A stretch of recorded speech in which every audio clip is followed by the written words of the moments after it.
Hi there, this is Brent. And this is Amanda. We are the Unreliable Narrators. Here to talk about the strangeness, the mystery, and the wonder of Gene Wolfe's prose. What is time? What is memory? What is a person? Is this reality? Where are we? Do we exist? Have you ever considered that all your choices would have brought you right here to this very moment? Episode number 13, Volksweapon. First published in the Mike Shayne Mystery Magazine, September of 1967, and then later collected in Young Wolfe. Well, Amanda, I guess just so listeners are clear, I do have a confession to make. Oh dear. What's your confession, Brent? I'm not very fond of mystery stories.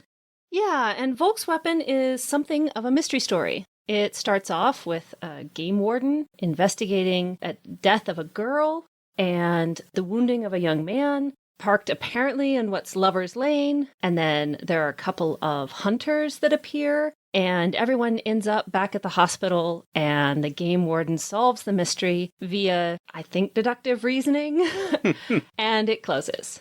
Yeah, I just wanted to say I wasn't a big fan of mysteries in case there's, one, I'm not the target audience, two, I may be missing something because I'm not as familiar with the tropes, and three, I might be a little jaded from because it's not, mysteries aren't as enjoyable for me, but I do love Wolfe, so I did like the story. Right. Well, I think that the warning's probably good because not every story is for every person, and this is certainly one of the least Wolfian Wolfe stories I think I've read. So it's a mystery, which without an obvious, fantastical, speculative fiction edge to it. And feels, for Wolfe anyway, very straightforward. I'm glad you brought that up because I do have a question for you when we get to it? Yeah. Okay. So one thing, I looked to see if there's any related information in the Mike Shayne Mystery Magazine. There's not. The only thing that's different with the story, there's two illustrations, which obviously had nothing to do with what Wolfe had envisioned. Some kind of generic illustration? Yeah, and then there was an intro that the magazine added. It was just 2 lines. It said, "Who killed Judy? Only the dead girl knows." Well, that seems wrong because the game warden figures it out. Yeah. So there is some front matter in Young Wolfe. Yes, I like the note that is appended at the beginning of Young Wolfe. What part? Well, it's basically just that Wolfe grew up learning to shoot and that he also served in the military, and he felt like a lot of writers didn't know what it was like to shoot a gun or what it was like to be in a fist fight. And I think that that is an extremely fair criticism of a lot of literature. Writers are supposed to write what they know. They don't realize necessarily that that means that they should be able to have handled the implements that they're describing. Fists or guns. Yeah. Have you ever handled a gun, Brent? Yes. I've been hunting, so. And have you ever been in a fist fight? Yes, unfortunately. Okay, good to know. It's been a while, though, so. Yeah, so there's sections in there that I can't remember which article I was reading, but when he was doing a story about knife fighting, he set up silhouettes of people in the backyard and was throwing knives at the silhouettes. That sounds exciting. Yeah, so he was boxing in Korea during the war with his fellow soldiers. So there's a section in The Land Across where the protagonist is literally talking about people shouldn't punch for bones. They need to punch for where the muscles are. And that's a mistake that they make. The soft parts. Yeah. So the fact that he has this intro here, it spoke to me because there's a lot of times too when it's writers, authors have guns in their stories, and the difference between a gun and a magic wand, a lot of times it's not super clear. Well, and I think that it's not just writing that kind of ignorance is restricted to. You've probably been in a pub conversation or at a backyard barbecue and someone starts pontificating about hunting or shooting or what they would do in some crisis situation, and you realize they don't have any idea how loud a gun is or what it feels like to hold and shoot one. And of course, the movies do a very good job of confusing reality. Yeah. So that silencers really silence and that recoil is extremely minor and that an unsilenced gun isn't so loud that it makes your ears ring. I guess my last little comment here on the front matter is there's a comment somewhat later. As those of you who have read my previous book from United Mythologies know, I served in the infantry in Korea. And so I'm pretty sure that that's the book, Letters Home. Right, the collection of letters he wrote to his mother. Yeah. So that, I believe, is all the front matter here. This isn't a story that has been collected a lot or published a lot. Right. And I think that that's probably related to what I said earlier, that it's not an extremely Wolfian story. It is much more a straightforward mystery story. So it starts out in the perspective of Wilt Smythe, the game warden, who heard a gunshot, it seems like, and runs down this road that leads toward the lake and finds a wounded man and a dead girl. Smythe? Or in my head, I was saying Smith. Well, that might be. I said Smythe in my head. Okay. So we can both be wrong. That's fine. Okay. That's right. There's probably a third way. Our buddy Wilt. Let's call him that. Okay. So our buddy Wilt goes to help this moon-faced young man and finds the dead girl and a Volkswagen that's been driven into the ditch. So right off hand, we have the boy, moon-faced boy. He's never really named. So he is anonymous throughout. Mm-hmm. So, but this is somewhat of a Wolfe trick that he uses in his later works. If listeners buy into my theory about Rattler being Volkswagen front-wheel drive pick 'em up.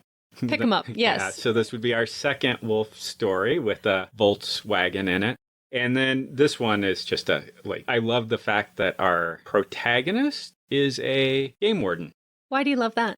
Well, I was getting ready to say, I don't know if I've read very many stories where a game warden is in there as a hero or the protagonist. He is. Do you think this has something to do with the nature of game wardens? Or do you think this has something to do with the nature of the way people respond to game wardens? Probably with the way they respond to him, because we get a lot of detective fiction where it'll be a police officer or FBI agent or Interpol agent. Insert any number of agents and officers. Yeah, I think it's like the Postal Service Police, or probably now I know 0 stories with the Postal Service Police and 1 story with the game warden. Yep, that sounds about right. So he runs up and he finds the girl dead. And right offhand, the boy asks, "Who are you?" "I'm the game warden. What went on here?" Yeah, and the boy goes on to describe that some third person or another man came to the window of the Volkswagen the girl was driving and was trying to get in. And that man shot the boy. He's holding a wound in his abdomen, and then killed the girl. Yeah. And Wilt explains that he knows something happened because he heard the motor roaring as I came up. Take it easy. And then he's going to look and see if anybody's on the lake. Right. So looking for this man that attacked them. Or if anybody was at the cabin, because he knows that those are areas that are down there. Right. So he goes looking to see if he can find other people, either whoever the perpetrator was or potential witnesses that heard things. Yeah. So, but he gets out there and he can see the lake is still, nobody's on it, and nobody's at any of the cabins. So, and he runs back up. Yes, and that's probably a lot of running, but he then tells the boy to lie down in the car, and then the game warden's going to go out to the road to flag someone down to help them because he's not going to be able to get the car out on his own. The boy's still wounded, the girl's dead. Yeah. And then one somewhat of a key point right in there, too, is the Moonface boy is claiming that he passed out. Yeah, that this other man shot him, and then he passed out from the bullet wound, and then came to, and the girl was dead, and the man was gone. So as Wilt is going back up the road, so we're just dropped into the initial, he comes upon this murder scene. And we're not really sure why he's out here. And then when he's going back up the road, I think this is the indication of why he's out here at night. Yes, because there are 2 men walking, and he hears their voices and almost immediately recognizes them as hunters. Yeah. So, and there are hunters that he knows, and they appear to be in some sort of cat and mouse game where he has suspicions that they are not being as exact with the game regulations as they should be. And everyone should be exact with game regulations, right, Brent?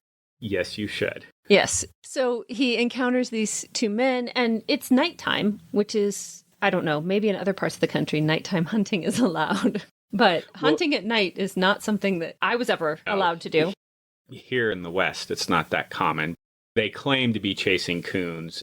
And the reason there's no dogs around is because the dogs were off. And so the story is they're looking for their dogs. Right. The dogs went missing. Yeah. Yeah. So he demands that the two hunters help him. And he seems to be treating them as potential suspects in this murder case. As he's insisting, okay, you do this and you do that. No, you're coming in with me. Not only does he need their help to get the Volkswagen unstuck out of the ditch, but he insists that they come into town with him. And the way I read it, at least at first, is that they are potential suspects in this murder case. Yeah. That it might have been one or the other of them that shot the boy and murdered the girl. No, I agree with that assessment. And there's also two other things, I guess, that are sub-points off that. It's like he wants them out, but then also he's worried about a storm. There's a storm coming in. Right. And so he's trying to, well, later on, he says he's worried about the crime scene, but so he's trying to, my reading is he was trying to get an analysis of everything as quick as possible because he's worried the storm's going to get rid of any evidence. Yeah, so when they go back, he takes them back. They help him get the Volkswagen out of the ditch. And one of them finds a small gun. One of the hunters finds a small gun lying in the grass next to the dead girl. In a pile of trash. Yes. And it's described as no larger than a pack of cigarettes. And I believe it was 25. Is that correct? Yeah, 25. A little 25, which are tiny. Mm-hmm. I don't know if you've ever fired one, but they're kind of hard to shoot because they're so small. Even though there's practically no recoil, they're hard to hold on to because they're so small. There's nothing to grip. Yeah. I do think it's interesting that they're like the little pile of trash there. Like, maybe I'll come back around to it. Like, the indication I was kind of getting is that I'm imagining, like, gum wrappers and maybe some foil or, like, the top of a bottle cap. Something that you would have emptied your pockets. Yeah, and we'll come back to that. But I think that is at least the implication there. Yeah, so they kind of all awkwardly squeeze into the Volkswagen. One of the hunters in the front next to the game warden who drives, the boy curled up in the back seat, and the other hunter on the floor next to him.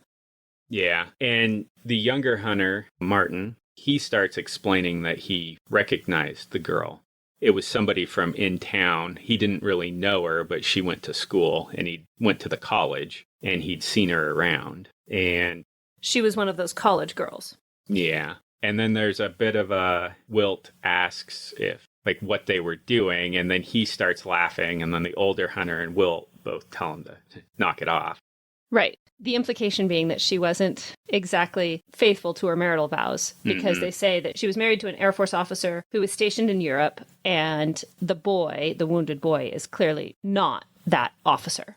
And then it's here that Wilt starts kind of putting things together, and he's like, oh, the writing on the gun wasn't English. Right. And then he's like, oh, if you came home on a military plane, you could bring whatever home with you, which I've heard plenty of stories of the stuff that people brought back after World War II from Germany and then and from Japan and then later from Korea. Mm-hmm. Oh, yes. So that part rang very true for me. Very much so. So they get back to the hospital. Yes, and get the boy in to get medical care. Yeah, and so that he's going to get a blood transfusion because the wound it grazed some of his muscles. It didn't go in, but he was bleeding quite a bit. So, and then that's where we kind of have the two crimes wrapped up. Yeah, in conversation between the warden and the hunters, we get the exposition. Yeah. I like the fact that we have the murder, but then we also the reason I'm the game warden, the reason I'm out here is because of the first thing. So the situation that he was out there trying to catch poachers, he hasn't forgotten about that either. So interesting, a murder and rape does not supersede his responsibility as a game warden. He's still paying attention to the fact that he was out there to catch poachers. Yeah, so shall we spoil the conclusion?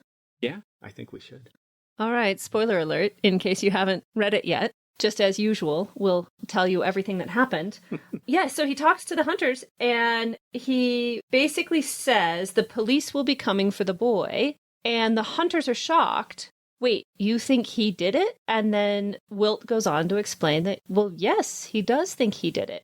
He thinks that because the gun was hers, because it was from Europe, and her husband was an Air Force officer who'd been stationed in Europe. So that's how she would have gotten the gun. There's no reasonable explanation for the boy to have a European .25. No. And then he describes the wounding and how it doesn't correspond to the boy's narrative. The boy says he got shot and that he passed out, but the wound is not severe enough to cause a loss of consciousness. And while he has had some blood loss, it's been slow over time. And there wasn't a sudden loss of blood that he would pass out from and then somehow recover from without help. Yeah. So he basically tells the hunters that he thinks that the boy did it. The boy raped her, and then she shot him, and then he got the gun from her and shot her. And then we solve the other unspoken mystery. Yeah. And then maybe this is where I'm underselling Wolfe, because this is actually very Wolfian. In a way, the thing that we're worried about, the rape and murder, which is treated very seriously in the story, is not the whole story. There's a whole other crime that's been going on. Yeah, and so he reaches into the older hunter's pocket, pulls out a... 357 Derringer. Yeah, 357 Derringer, and then starts talking about spotlighting the deer. Yep. And so then they get confused, and then you shoot them, because they kind of freeze, and then you shoot, because their eyes reflect. You have a target where you can walk up and shoot them close range. Yes, and a 357 Derringer would be very close range. Yes. Having fired one, they're not accurate to more than... What, quarter mile? No, maybe, I don't know, 15 feet? If your hands are steady. Derringers don't even usually have much in the way of sights on them. You're not aiming, you're just pointing. Yeah. And anything much beyond the end of your finger, you're just hoping. So he's pickpocketed the weapon. Yep.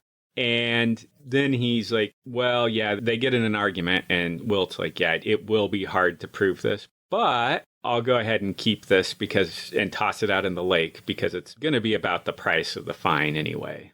Right. And then the hunters basically are over a barrel because in order to get the 357 back, they would have to address the poaching charge, which they might be able to get away with, but would be difficult and time consuming. And if they failed, it would cost them as much as a new 357 Derringer would cost. Although I do kind of like the extremely dated pricing of, about $35 or $40 for a 357 Derringer. Yeah. Of course, this is back when they're making, minimum wage is. 12 cents an hour? Yeah. I don't know what minimum wage was in the 50s, but... Yeah, neither do I, but it would have been pretty low. Well, don't ask me how I know, but in the early 1990s, you could get a 357 Derringer for about $350, $400. Okay. So that would be a correlative price in the 90s. I don't know what prices are today. I don't. Maybe I should have looked that up. I didn't. So. Probably just a tangent. So there ends the short story Volksweapon. Yeah. Well, oddly enough, we have a super competent protagonist. Yes, a super competent game warden. Yeah. And as far as I can tell from a reading, he's competent in that he's putting the pieces together and looking for clues. And he doesn't seem to have any huge blind spots. And that is, I can't think of any other Wolfe protagonists that are this competent. He's definitely up there with the least bumbling. Most reliable of narrators? Yes, I was avoiding that joke. But... Oh, come on. You're just stepping around it so that I'll step into it. Yeah. Yeah, he's capable, he's competent, he's focused on his job, he's attentive to reality. He solves 2 mysteries in one night. I mean, the girl's still dead, and presumably there are dead deer out in the woods as well. But yeah, he does a good job. So, what do you make of the meaning of the title, Volksweapon? Oh dear, I don't know. I mean, I think it's European 25. I didn't do research on this, so now I realize I'm just going to be talking out of my butt, but that's okay. You'll allow me to get away with it. I'm assuming it would have been a German-make pistol. Volkswagen Volksweapon. Just small, compact, portable, relatively inexpensive. It's the weapon of the people.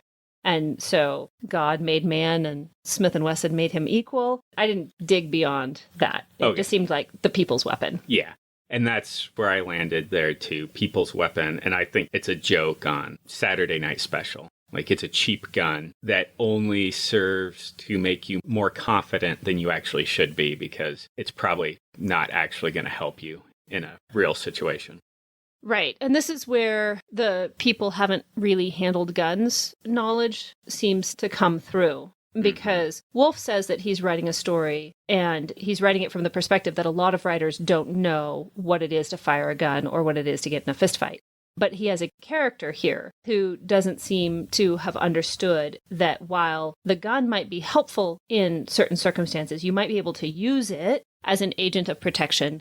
You can't count on it to get you out of an extremely vulnerable situation. And so she was armed and prepared to fire, which is more than I think most people would be at firing a gun at a living creature, much less another human being. That's a big psychological hurdle. So while she had a deal of competence there, it wasn't enough for her to protect herself, because she only succeeded in wounding her attacker and apparently enraging him further. So there's one line I wanted to call attention to. Which one's that? He says, driving out here, but not for the reasons you might think. And that's the implication being that maybe they weren't out there for the obvious canoodling? Yes. But then I wasn't even sure what that could be alluding to. It's like, what is it, a drug deal? Is she a spy? Is he a spy? There's nothing else in the story that I saw that would provide a plausible alternative explanation. Yeah. Did you see anything? No, I didn't see anything. And I didn't come up with a plausible, what is a reason other than what I would think? I don't know. Okay. Yeah. Is she a spy? Is it a drug deal? But then none of the events would bear that out. Is it a secret meeting with a lawyer to initiate divorce proceedings? Like, there's just no, whatever Wolfe might have been signaling with that, I didn't see it borne out. I didn't find anything either. So there is another question I had, and this is more a result of some further research I did. But what do you make of Wilt saying he'll drop the 357 into the lake? Seems like a waste of a perfectly good Derringer. Okay. So the reason I kind of ask that, when I was reading through, I noticed that there was some, I guess what you would call distancing language when we're in Wilt's perspective. I wasn't sure if it's because it's a law enforcement officer trying to be objective, or if Wilt was distancing himself from the situation. And so a couple examples that stood out to me that then kind of got me down a rabbit hole.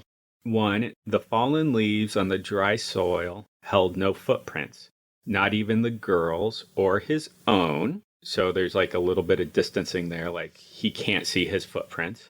And then this was lying right alongside her. It was mostly under some sticks and trash, but I'd seen it right away. And so this is when the younger hunter finds the gun. And then, you think Marty or me did this, didn't you? The older hunter asked. You said no one came down the road. So Wilt saying you to the older hunter, you said no one came down the road. And there wasn't anyone in the summer cabins or out on the lake. And so you have a little bit of distancing language there where Wilt's not saying anything, but he's like, you said. Right. So he's not answering the question. Yeah. And I should also mention there that I misspoke. Martin's the older hunter. Marty's the young man. So I think earlier when I was given that. That's okay. And then the last one that kind of caught my attention, you weren't her husband, were you, son? And that just kind of seems like a weird... Weren't instead of aren't. Yeah. So when I was like looking at this, and I should be clear here too, that I think that Wilt, he solved the poaching case and he solved the murder case. But reading into this, there are some interpretations on the Earth list where, because of this distancing language, and people point out a number of other ones, Wilt is actually the murderer, and he's possibly even the husband, and so his motives for getting them away from the crime scene are so the storm will remove evidence. And then the reason why he's asking questions is because he's trying to, it's like, oh, does the Moonface boy know who I am? Like, do the hunters know my relationship with her? And so, and then they read the dropping the Derringer into the lake as a, like, disposing of evidence. And they viewed that as a little bit cavalier for a law enforcement officer. I didn't find it that odd, but at the same time, like, growing up in the West, and this may be different, like, back in the Midwest or back East, is we like... Anything east of the Rocky Mountains. Yep. The relationship, or at least historically out here in the West, has been a little more, it's like a cat and mouse, but also like the game wardens will look the other way when, like, if they know somebody needs the food. I've heard stories of them looking the other way. I've heard stories of handicapped man literally shooting a deer on the wrong side of the road, and then the game warden coming and then helping him load the deer up. And then he gets home later when he's reading the regulations and he realizes he shot the deer in the wrong unit. And then because of that, he also shot, like, it didn't have the correct number of points on the antler. Right. So violating several rules. Yeah. But because he was handicapped, the game warden was like, his leg, one leg was much shorter. So it was hard for him to get around. So to me, this, like, kind of the, well, I think you did this, but I don't exactly have you on it, but I'm going to take your Derringer so you're not doing this. This just seemed normal. Yeah, that didn't strike me as strange behavior on the game warden's part. It seemed very practical, call it relational law enforcement, where he's a part of the community and he's basically setting up a future where these poachers understand that he knows what they might do, and he's going to treat them with some portion of moderation and prudence, not going full letter of the law, strong arm of the law on them, but acknowledging that there are margins and there are misunderstandings. So that part read very straightforward to me. And the 357 Derringer wasn't involved in the murder. So far as we can tell, it would make no sense for one of the hunters to have the 357 and have it be in any way involved in anything. So if he's disposing of it as a way of undermining any future testimony that the hunters might bring against him, I don't know, that just doesn't connect to me. So the distancing language, that just seemed like an officer going into a clinical, sort of very professional processing. I mean, if you or I stumbled across a dead body and a wounded man, we'd probably be a bit overwhelmed and probably less than perfectly logical because it's not the kind of thing that we have the training or the context for. By your 10th crisis situation, you probably have it a bit more figured out and are able to be clear, clinical. Yeah, I can't really defend this interpretation, and I don't think it bears the scrutiny of the actual story. And this is Young Wolfe. So while some of the earlier stories do have a very strong hint of the complexities and layers of later Wolfe, I think it's reasonable for a story written for a mystery magazine to not be as convoluted or mysterious or layered. Yeah, I don't think I mentioned this part at the beginning, but when we're talking about a mystery magazine, this is a mystery magazine that was the size of like a mass market paperback, and it's very cheaply printed too, so I believe this was definitely maybe a step above Sir, but right. But I don't know how far of a step above Sir it was. Right. Not a high-paid, highbrow publication. Definitely more on the, just the pulp entertainment end of things. Yeah, I think it was a right for pay type of... Yeah.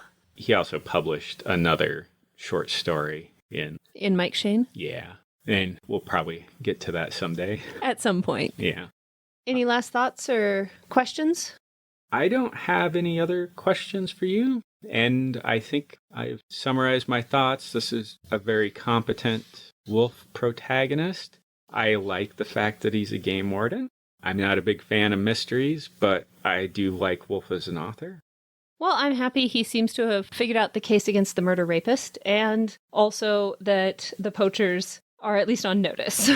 Yeah. The Unreliable Narrators are Amanda Patchen and Brent Towle. And, as Gene Wolfe said, there's a certain kind of lonely man who rejects love because he believes that anyone who offers it wouldn't be a lover worth having.